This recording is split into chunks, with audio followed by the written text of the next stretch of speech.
So multiplication of functions. So we're going to graph some function times another one. Important features then become when the curve is, one of the curves is 0, because obviously if you multiply by 0, you get 0, and 1, because if you multiply by 1, then you're going to get the same spot on the other curve. So one way of doing this is to look at working out whether it's going to be positive or negative, and work out which regions they are as well. So keep in mind, discontinuities, so similar to when we're adding. Once again, if you can't substitute into the function, then you can't multiply the function with something else. So any discontinuities will remain. X-intercepts, well, that's what I was just saying. If one of the functions is 0, then that's going to create an x-intercept, because you multiply it by 0, you get 0. Symmetry will retain some form of symmetry. Now you remember with the addition and subtraction, it kept the same symmetry, but of course with odd and even functions it's not quite the same. Odd times an odd will actually give you an even function. Odd times even will give you odd, even times even gives you even. So basically, if they're the same type of function, both odd or both even, multiply them together, you get an even. If they're different types, one's odd, one's even, you end up with an odd function. Okay, we're going to do x squared times x plus 1 times x minus 1 cubed. Now I've drawn in the three things that we're multiplying together there. So y equals x squared, obviously the red parabola, x plus 1, the blue line, x minus 1 cubed, our purple cubic. They're not asymptotes that I've drawn in. I've just dotted in some lines to say I'm going to create some boundaries here, where the regions are, because that's where the x-intercepts are going to be. So it must change maybe from positive and negative. It might stay positive, it might just be a turning point, but if it's going to change from positive to negative, it has to be at the x-intercept. So the boundary is saying where the potential change might be. Well, if I look at the actual value, sorry, not the value really, I don't care about the value, the sign. The red curve's positive, the blue one's negative, and then the purple one's negative. So if I was to get a positive number multiplied by a negative number multiplied by a negative number, I'd end up with a positive number. So I know it's somewhere in that region that I've just shaded in. And so if I go between the next two boundary lines, I could do the same thing. The blue's positive, the red's positive, the purple's negative, so positive times negative would be negative. Then between the next two, I'll have positive times negative. It's still negative. Well, that's now straight away telling me there must be a turning point at the origin. And then I've got positive times positive. And so I now know where the curve travels. Plot in those x-intercepts.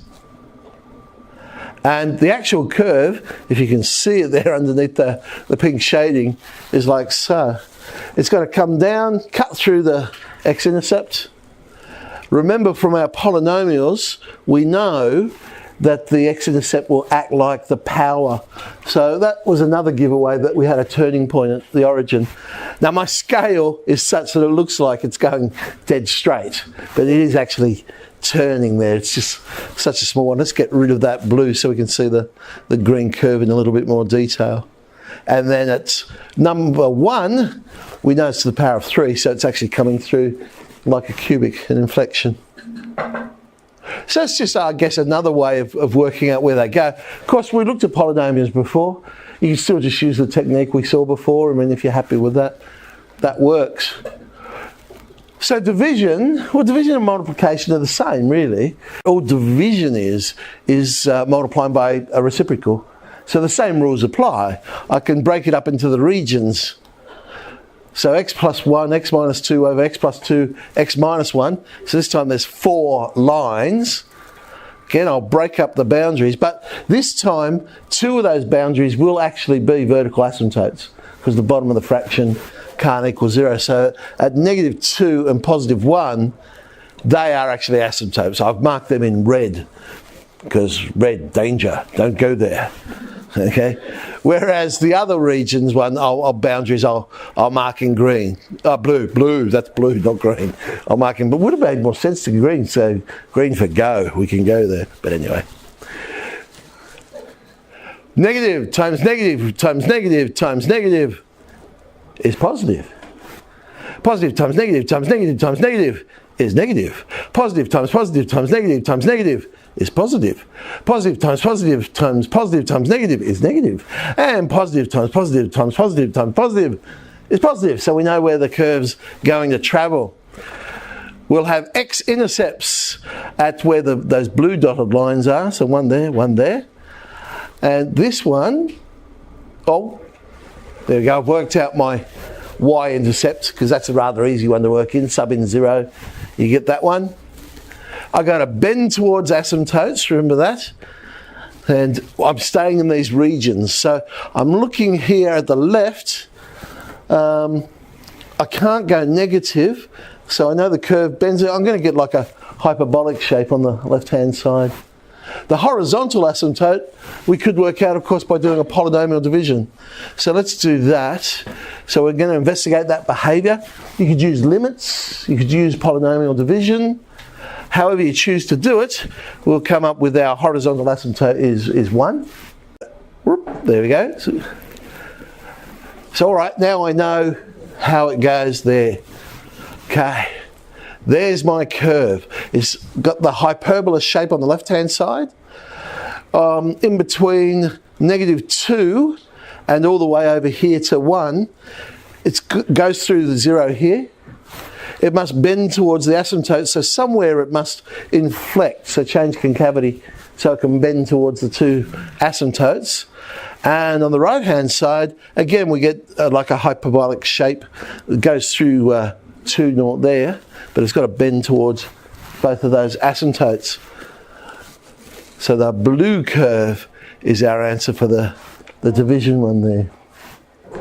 Let's have a look at sine x divided by x. So they're all polynomial ones. Sine x divided by x. Well, there's y equals x. There's y equals sine x. We're multiplying these two things together.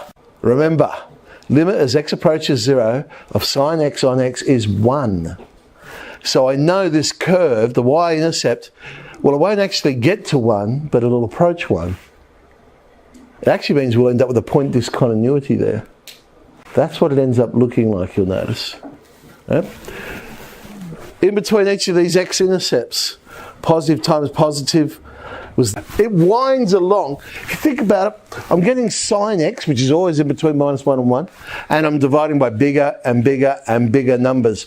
So it goes like a sine curve, but it's getting smaller and smaller as it winds along.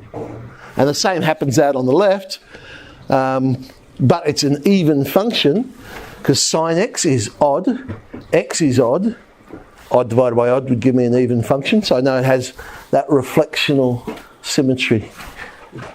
And it just has a singular point there at the y-axis.